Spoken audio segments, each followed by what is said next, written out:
देशवासियों के बीच में एक और अच्छी खबर सामने आई है। देश में जल्द ही दूर होगी वैक्सीन की किल्लत। 5 महीने में बनेगी वैक्सीन की 216 करोड़ डोज। फिर से दोहरा रहा हूं, 5 महीने में वैक्सीन की 216 करोड़ डोज तैयार होगी। अगले हफ्ते से भारतीय बाजार में मिलेगी रूसी वैक्सीन स्पुतनिक।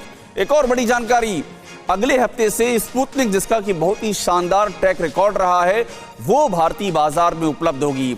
अगस्त से दिसंबर के दौरान भारत में बनेंगे 216 करोड़ डोज। देखिए, मई चल रहा है और अगस्त से दिसंबर के बीच में 216 करोड़ डोज तैयार हो जाएंगे। बड़ी जानकारी, और वीके पॉल साहब ने ये जानकारी दी है।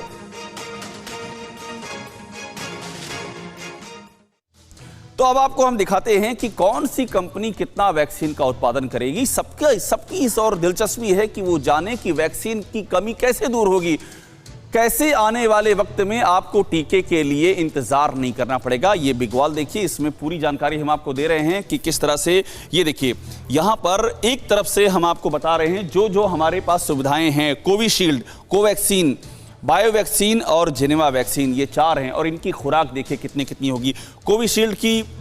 और साथ में आगे की, हाँ, यहाँ रुकिएगा एक मिनट के लिए, इसको क्लियर करना जरूरी। कोविशील्ड की 75 करोड़ डोज, कोवैक्सीन की 55 करोड़ डोज, बायो वैक्सीन की 30 करोड़ और जेनेवा वैक्सीन की 6 करोड़ डोज। ये सारी जो कंपनियां हैं, ये सारी जो ये डोज हैं, 216 करोड़ का हिस्सा हैं और जल्दी ही ये मिलनी शुरू हो जाएंगी। तो ये अपने आप में बहुत बड़ी राहत की खबर है। डॉक्टर ऋषभ हमारे साथ जुड़े हुए हैं, उनसे बात करते हैं। डॉक्टर ऋषभ, अब जो ये जानकारी आ रही है कि जिस तरह से वैक्सीन की किल्लत को दूर करने का इंतज़ाम किया जा रहा है, आप मुझे बताइए कि मैं ख़ास तौर पर शहर से हट करके, आप जहां पर मौजूद हैं, मेरे ख्याल से अलीगढ़ से आप हमारे साथ जुड़े हुए हैं। अलीगढ़ से जो काफ़ी खबरें आई थी, चिंताजनक खबरें आई थी, कितनी सूरत बदलेगी अगर ये 216 करोड़ की डोज अवेलेबल हो जाती है इसी शेड्यूल के मुताबिक, तो इससे सूरत कितनी बदलेगी, क्या लगता है आपको?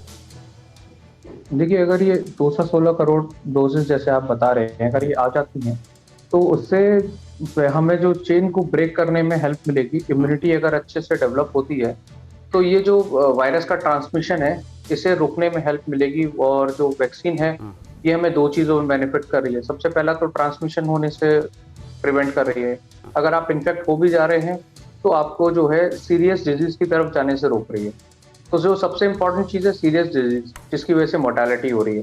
तो मोर्टेलिटी वैक्सीनेटेड केसेस में बहुत कम देखने को मिल रही है। तो अगर वैक्सीन ज़्यादातर लोगों को अवेलेबल होती है तो हमें जो है मोर्टेलिटी के जो इंसिडेंसेस हैं वो कम हो जाएंगे, सीवियर डिजीज के इंसिडेंसेस कम हो जाएंगे, ऑक्सीजन रिक्वायरमेंट कम हो जाएगी।